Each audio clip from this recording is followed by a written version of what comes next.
할렐루야. 자, 우리 옆에 분 뒤에 분 인사합니다. 사랑하고 축복합니다. 네. 자, 오늘 이 말씀을 가지고 예수님의 권위라는 제목으로 하나님 말씀 함께 나누겠습니다.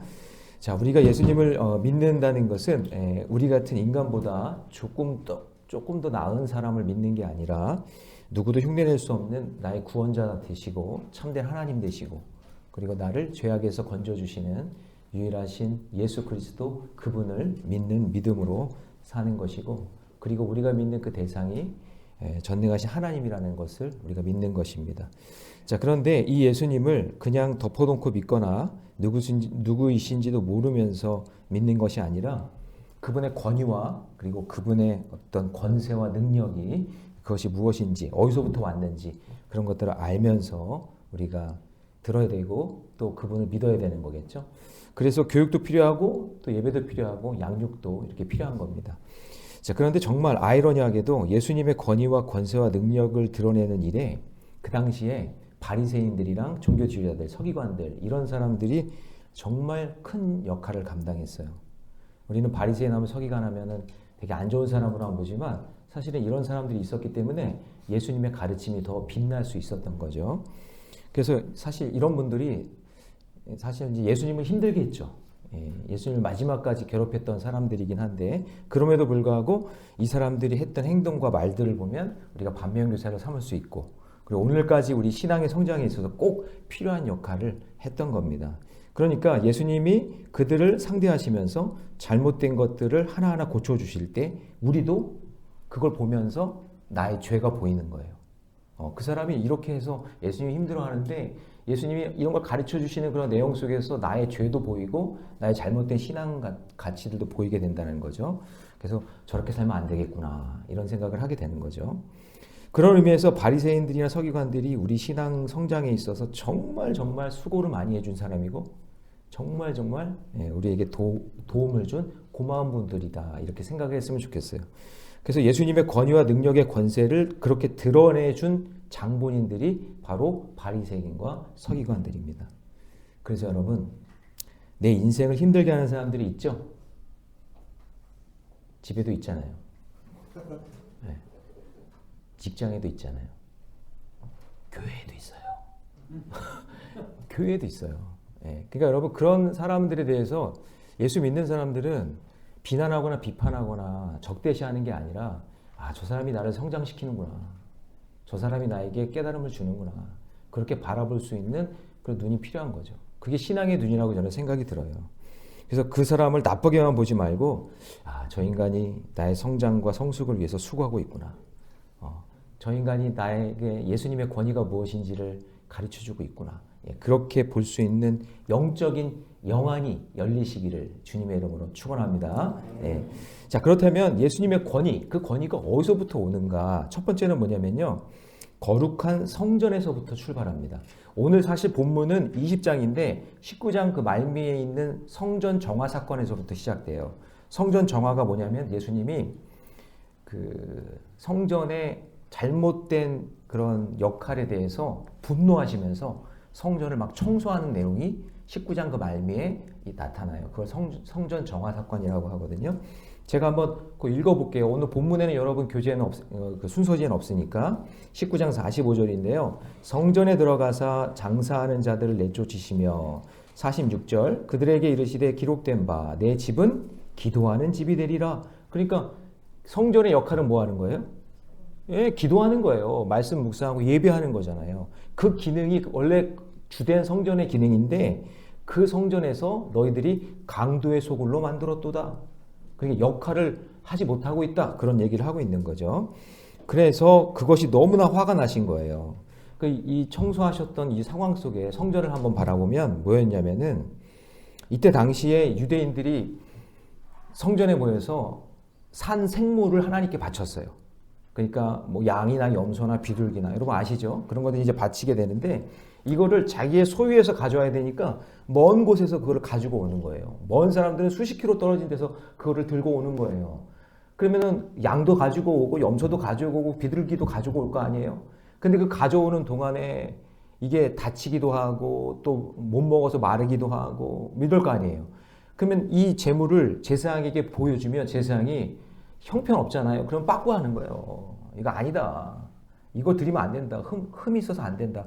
그렇게 하는 거예요. 그러면 멀리서 온 사람들이 그거를 다시 집에 가서 가져올 수 없잖아요. 그러니까 그거를 그 성전 안에서 해결해야 되는데 이때 바리새인과 유대인들이 생각한 게 뭐냐면 그럼 성전 안에서 장사를 하게 하자.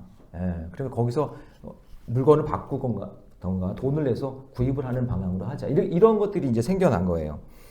그러니까 완전히 성전 안에서 장사하는 그런 상황이 돼버린 거죠. 상설 매장이 만들어 놓은 거죠. 그러면 좋은 자리 차지하려고 돈을 더 많이 받겠죠. 그리고 장사를 했으니까 세금도 내야 될 거 아니에요. 그래서 그 수입을 챙기는 거죠. 이렇게 된 거예요. 그러니까 성전 안에서 장사하는 그런 것이 되니까 하나님을 예배해야 되고 기도해야 되고 찬양해야 되는 소리가 나야 되는데 성전 안에서 무슨 소리가 나는 거예요? 장사하는 소리가 나는 거예요. 그러니까 예수님이 그게 화가 나서 그걸 못마땅하게 여기시고 마태복음에는 둘러 엎으셨어요. 그 요한복음에 보면은 노끈에 채찍을 만들어가지고 그냥 전부 다 청소를 하셨다는 그런 이야기예요. 그러니까 말씀대로 만민이 기도하는 집, 예배하는 집, 주된 그 기능, 생명 살리는 그 기능, 정말 귀한 이 일들을 감당해야만 예수님의 권위가 드러나는데 그 성전에서 그 기능을 안 하고 다른 걸 했다는 얘기잖아요. 그렇죠? 장사했다는 얘기잖아요. 그러니까 그것이 강도의 소굴이다 그렇게 얘기하신 거죠. 그러자 이제 바리새인들과 서기관들이 성전에서 장사하는 일로 수입을 챙기는 게 들통났잖아요. 들통나서 그게 너무나 기분이 나쁜 거예요. 그게 화가 나서 예수님을 죽이려고 하는 결정적인 계기가 이게 된 거예요. 결국엔 돈이에요. 돈이에요. 여러분 우리 인생의 문제 대부분 돈 아니에요? 돈이라고요. 그래서 47절에 보면 예수께서 날마다 성전에 가르치시니 제사장과 서기관들과 백성의 지도자들이 그를 죽이려고 꾀하되 여기서부터 이제 본격적으로 예수님을 죽이려고 하는 거예요. 제가 적용해 보면 이런 거예요. 세상을 살아가는 우리도 마찬가지예요. 날마다 하나님 말씀 묵상하고 기도하면서 살아야 되는데 내 안에 성전이잖아요. 교회만 성전이 아니라 내 안에도 성전이고 우리 직장도 어떻게 보면 거룩한 성전이잖아요. 이렇게 예배를 드리고 있다면 그렇다면 이 성전이 하나님 보시기에 그 기능을 해야 되잖아요. 서울 YMCA가 해야 될 기능이 있잖아요. 역할이 있잖아요. 하나님이 부여해 주신 역할이 있잖아요. 아멘 좀 해보세요. 오늘 중요한 날이에요? 왜 이렇게 오늘 배지가 반짝반짝 빛나고 오늘 뭐 이상한 날인가? 오늘 더 많이 오셨는데 부흥했네요. 그러니까 여러분 YMCA 역할이 있죠? 기능이 있죠? 그거 잘 감당해야 된다고요. 그게 예수님의 권위를 높여드리는 거예요. 그거 역할 잘 감당하지 않으면 강도의 소굴이 될 수 있는 거예요. 내 개인도 마찬가지고 직장도 가정도 교회도 다. 그러니까 서울 YMCA가 아니면 내가 맡은 이 직분과 직책에서 내가 어떤 일을 해야 되는지 내가 예수님의 권위를 높이고 있는지 아니면 예수님의 권위를 떨어뜨리고 있는지 그런 것들을 볼 수 있는 영안이 열리시기를 바랍니다. 그래요. 그래서 적용 질문 드립니다. 가정과 일터에서 기록된 말씀 붙잡고 기도하고 있습니까? 수입을 위해 불법을 행하는 나의 죄악은 혹시 없습니까? 그럼 한번 점검해 보시고 저는 서울 YMCA 안에 여기가 거룩한 성전신앙으로 우리 예배드리고 있으니까 그 성전신앙으로 YMCA가 해야 될 일을 잘 감당하면서 예수님의 권위를 드러내는 서울 YMCA가 되시기를 주님의 이름으로 축복합니다. 자, 조금 더 나가서 예수님의 권위를 어디서 찾아야 되냐면요. 말씀과 기도를 통해서 찾는 거예요. 자, 19장에 이어서 20장으로 이어지죠. 그때 성전 정화하신 후 예수님이 성전에서 가르치시면서 복음을 전하시는 어느 날 갑자기 이제 화딱지가 난 거죠. 이제 유대 지도자들이 찾아온 거예요. 1절. 자, 1절 보시면서 같이 읽습니다. 시작. 하루는 예수께서 성전에서 백성을 가르치시며 복음을 전할세 대제사장들과 서기관들이 장로들과 함께 어떻게 해요? 가까이 왔어요. 그리고 그들을 예수님께 19장에서 있었던 일, 성전을 막 청소하시고 다 내쫓고 장사하는 사람 내쫓으면서 여기 강도의 소굴이냐라고 했던 그 사건을 언급하면서 2절 보니까 말하여 이르되 당신이 무슨 권위로 이런 일을 하는지 이 권위를 준 이가 누구인지 우리에게 말해라. 네가 뭔데 여기서 이러고 있냐는 거죠. 이렇게 말을 줄이면 그렇게 표현할 수 있는 거예요. 그러니까 여러분, 죄가 죄로 보이지 않으면 아무에게나 막 그렇게 하는 거예요. 자기 죄가 안 보이면, 자기 죄가 안 보이면 아무한테나 막 그냥 그렇게 하는 거예요. 여러분, 내 죄를 봐야 돼요. 근데 내 죄를 보는 방법은 말씀과 기도예요. 근데 말씀과 기도 없이 그러면 죄가 안 보이거든요. 말씀을 읽고 기도해야 내 죄가 보이거든요. 그게 안 되는 거예요. 이게 안 되니까 괜한 사람에게 화풀이 하는 거예요. 괜한 내 배우자에게 화풀이 하고, 내 자녀들에게 화풀이 하고, 직장의 동료에게 화풀이 하고, 내 죄를 못 보니까 다 남 탓하는 거잖아요. 예수님이 무슨 죄가 있어요? 성전의 기능이 하나님을 예배하고 기도하는 곳인데, 그거 기능 바로 잡은 건데, 제대로 했으면 잡았으니까 우리가 잘못했습니다. 바로 우리가 해야 될 일이 그 일인데 잘못했습니다. 이렇게 회개를 해야 되는데 그건 안 하고 예수님께 와서 따지는 거죠.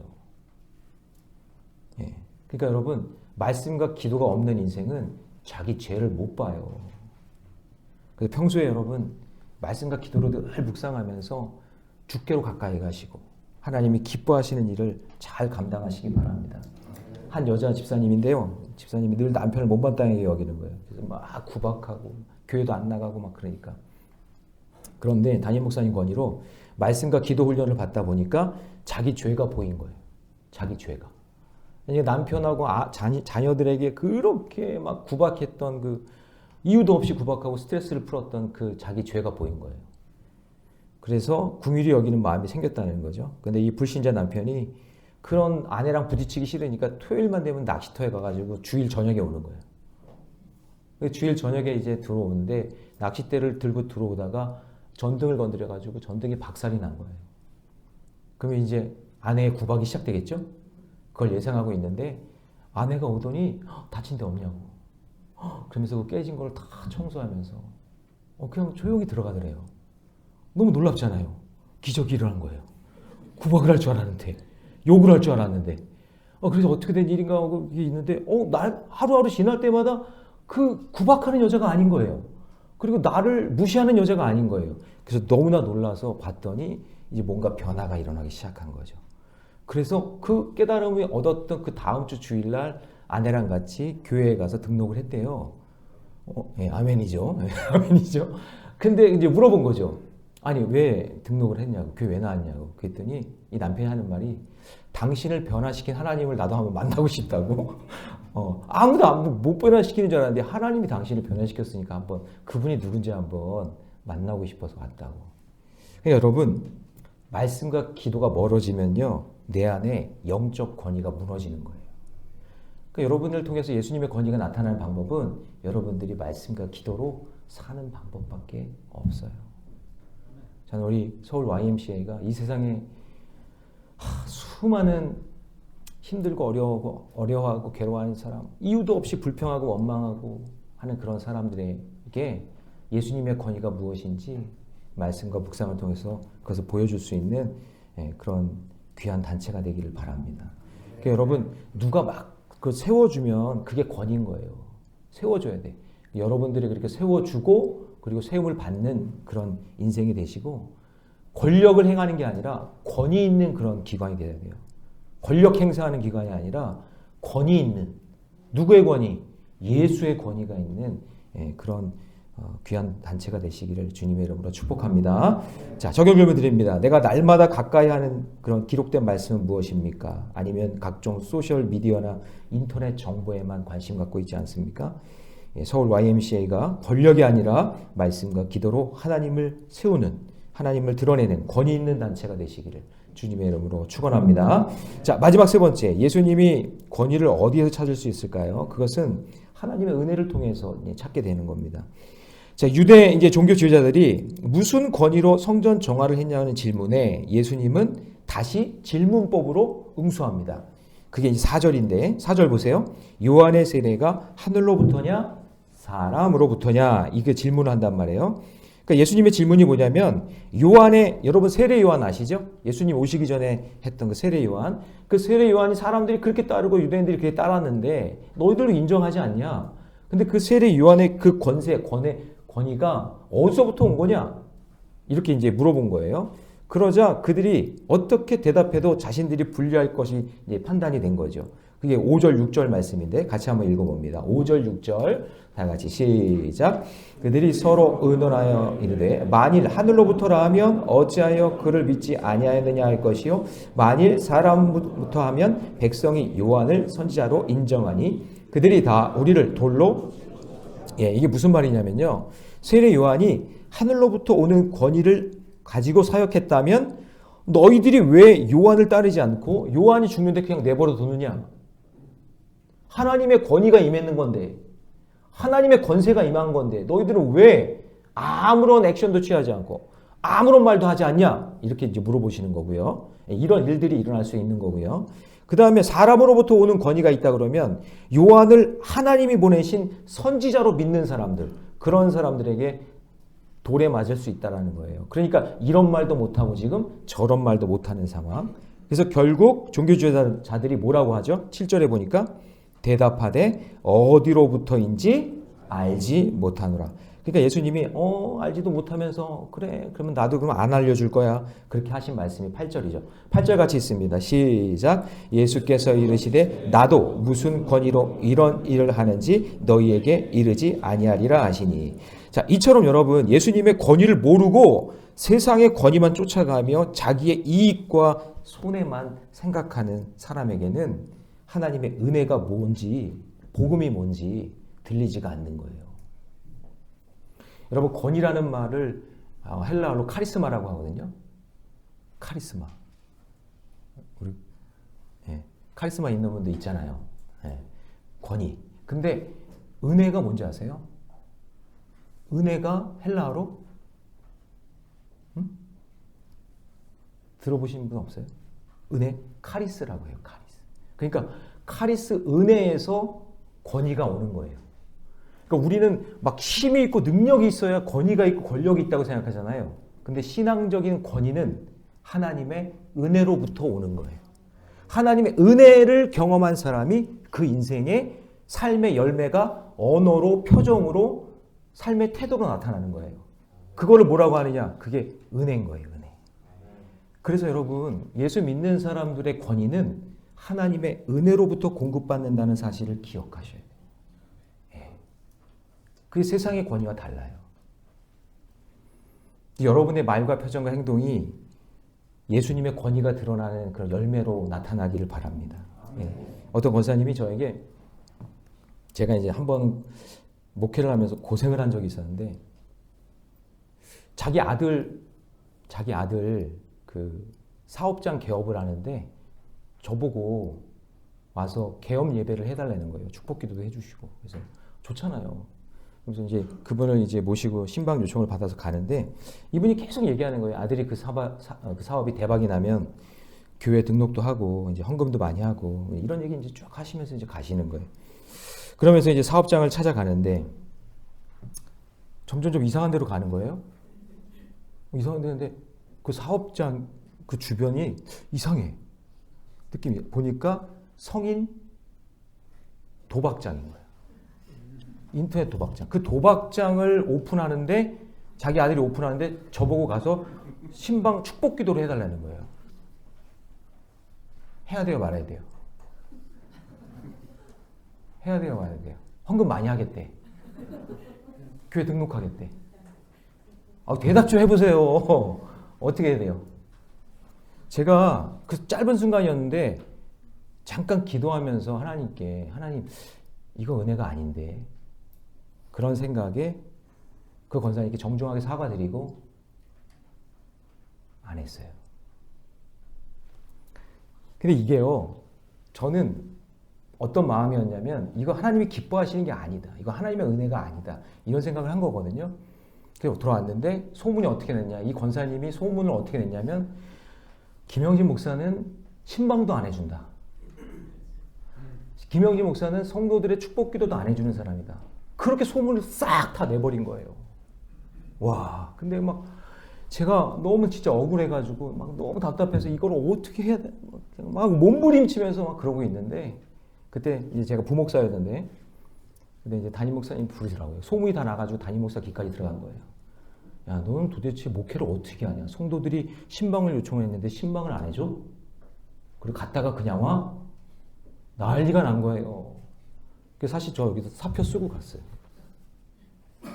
근데 제가 얘기를 했어요. 제가 갔더니 인터넷 도박장이었습니다. 성인 도박장. 근데 제가 거기서 축복 기도를 어떻게 하십니까? 그랬더니 목사님이 다 듣더니 잘했다 그러더라고요. 그러니까 여러분, 우리가 참 이게 은혜라고 얘기하는 게 뭐냐면, 이렇게 도박장하고 이렇게 불법으로 돈 벌고 이렇게 악한 짓을 하는데도 뭐라고 하냐면 그게 하나님의 은혜라 그래요. 기도해달래요. 복 달라고 하는 거예요. 그건 하나님의 은혜가 아니잖아요. 하나님의 권위를 떨어뜨리는 거지 높이는 게 아니잖아요. 맞죠? 아니, 동의를 한번 해보세요. 그렇죠? 맞잖아요. 그러니까 여러분, 무엇이 옳은지, 하나님이 무엇을 기뻐하시는지 그걸 알아야 되는데 그거를 바라보지 못하는 거예요. 그러면 예수님의 권위가 땅에 떨어지는 거예요. 여러분, 서울 YMCA는 예수님의 권위를 높여드리는 데 있어서 하나님의 은혜가 정말 무엇인지, 하나님의 어떤 곳에 은혜가 부어지는지 그것을 잘 분별하시고 내가 해야 될 일들 가운데 불법이나 악한 일이 아니라 언제나 정직하고 하나님이 기뻐하시는 일을 잘 감당하는 YMCA가 되시기를 주님의 이름으로 축원합니다. 적용 질문 드립니다. 아직도 내가 복음 앞에서 이익과 손해를 따지고 있지 않습니까? 언제나 구원받는 하나님의 은혜에 감사하고 감격하면서 언제나 말씀에 순종하며 살아갈 때 불법과 불의가 판치는 세상에서 예수님의 권위가 드러나는 서울 YMCA 되시기를 주님의 이름으로 축원합니다. 기도하겠습니다. 사랑의 하나님, 주님의 은혜 감사합니다. 오늘 예수님의 권위가 무엇인지 함께 살펴보았습니다. 거룩한 성전 신앙에서부터 시작되고 말씀과 기도를 통해 얻게 되고 하나님의 은혜를 통해 얻게 된다는 사실을 꼭 기억하게 하여 주옵소서. 서울 YMCA가 예수님의 권위를 드러내고 보여주는 역할 잘 감당하게 하여 주시고 생명을 살리는 일에 앞장서서 거룩하고 복된 단체가 될 수 있도록 주여 축복해 주시옵소서. 이 모든 말씀 우리 주 예수님의 이름으로 기도하옵나이다. 아멘.